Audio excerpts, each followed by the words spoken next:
So in my review for Dragon Ball Super Manga Chapter 21, I stated that the time travel rules that Bulma had told us were completely contradictory of what was in the Super anime and what was in the original Dragon Ball manga and Dragon Ball Z anime. And to no surprise, I had people who didn't understand what I was saying and who said that I was wrong. And I said in the video I was going to make a separate video explaining exactly why it's a plot hole. And this is that video for everybody who doesn't understand as to why this is not the original established time travel rules in Dragon Ball. Okay, first and foremost, alright? In the original Dragon Ball manga and even into Super the manga and Dragon Ball Z the anime, it is presumed that when a time traveler goes back in time, rather than changing his own timeline, he creates a new parallel world. Bulma says this, and that is indeed correct. That's not the contradiction I'm talking about.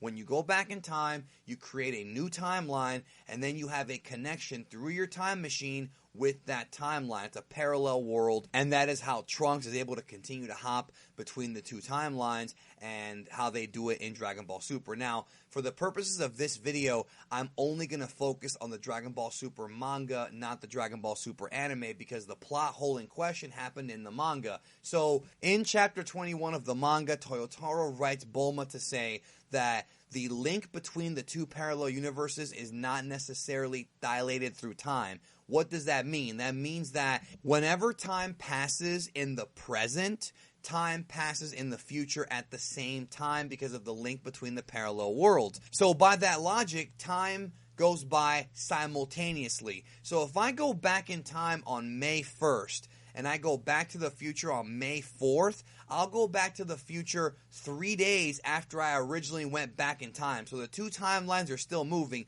I can't just recalibrate the time machine to go back to the future at a different time. Now, Toyotaro wrote this into the manga to create more tension for Trunks in the future, but the problem is this directly contradicts the way that Toriyama had described time travel in the manga.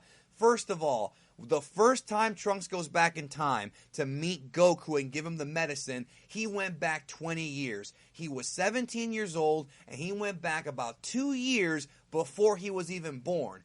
In the Trunks special, however, Toriyama contradicts himself by saying it was 17 years, but in the original manga, it was 20 years. Now, this, of course, has led to some people theorizing that there are actually two different future Trunkses that go back, but that's a video for another day. Don't think about that right now. Now, here's where the plot hole comes in.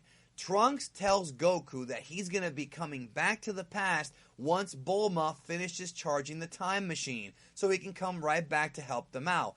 He says that he's not sure if he's going to survive, but if he does, he'll be back in 3 years. So Trunks was planning on coming back to the past to help Goku and the gang fight the androids. Now, obviously, that means that Trunks would want to go back as quickly as possible to avoid being in that horrible future, but he also wouldn't want to leave his mother behind also in that horrific future. Speaking of his mother, Bulma herself says that it would take 8 months to recharge the time machine. So in the original Dragon Ball manga, Trunks goes back in time, gives Goku the heart virus, goes back to the future, and only 8 months go by in the future. Only 8 months before Trunks would go back, but this time he would go back to a different part of the timeline. He would go back to 3 years later. So by this logic, the time machine can be set to go back to a different time, because Trunks did not go back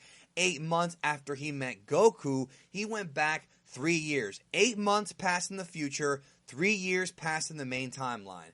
With that logic being established in the original Dragon Ball manga, not to mention that there's that whole thing about how Cell went back a year even before that. So that's a whole other can of worms. But the point is, 8 months passed in the future, 3 years passed in the present. Trunks went back after 8 months to a different part of the timeline, which directly contradicts what Bulma said in the manga about how once a connection between the two parallel worlds is established, that time flows at an equal rate, and thus Trunks would have had to have waited 3 years in the future before going back to help Goku and them fight the androids. It's a plot hole that I feel Toyotaro didn't really think through, and I hope that I've explained it as good as possible here. I hope you get it.